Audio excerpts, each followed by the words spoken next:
Muembezi w'ihanga His Excellency John Kaguta Museveni yanangiriza abembezi b'amadini gono mu ihanga ukwatanisa n'abibi butegetsi ukurebekangwe by'amagara bayitotereho n'ubuyonjo byabukara umbantu babutosha urgira President Museveni buri muembezi wena ino mwoga go kujanjaza ngiriye by'amagara umbantu babutosha bayitotereho no kurebekangwe byanga byabe bari kutahamu nebiyonjo. It's not possible, number one, to talk about health unless you talk about hygiene and sanitation. You can keep going to the hospital as many times as you like, but the best way is prevention. And the care, the way to make sure that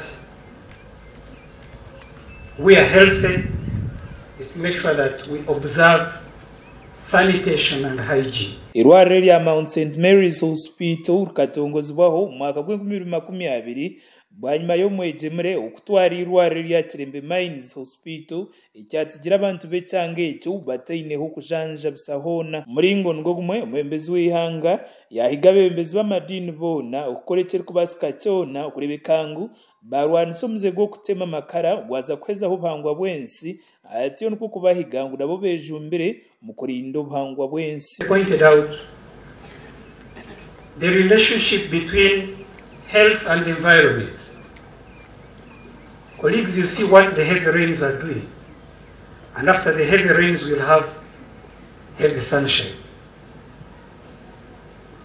So we must take forward and seriously and critically the directive of His Excellency the President to stop charcoal burning and the call on the church to lead this fight.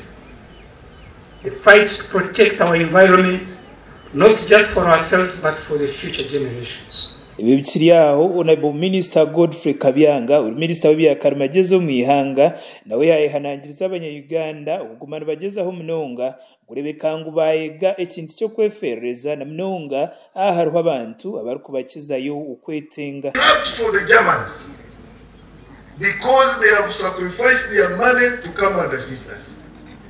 Let us also start sacrificing our money to assist ourselves. We should also learn to give, even the little we have. Some of these people collect only $10 per month to make this happen. But some of us who can even give $10, you don't want to give it. You would rather spend it in watching football, betting in the football. And every time you bet, you lose. Bugambo bye Right Reverend Francis Aquinas Kibira nawe yaterera government umuranga okindrirwa reri rya rufaro kurebekangwa abantu bona abari mu cyange cya Rwenzori batungo bujanjabi uburiya mutindo to support us, to support this hospital. This hospital, one old woman came to my office and told me, Bishop was Sinja Elpihimbira Rufaro. This hospital, if the government cooperates well with that, it should be turned into a Rufaro hospital. It should be turned into a Rufaro hospital. And Dr. Samuel Raj, you have seen everything.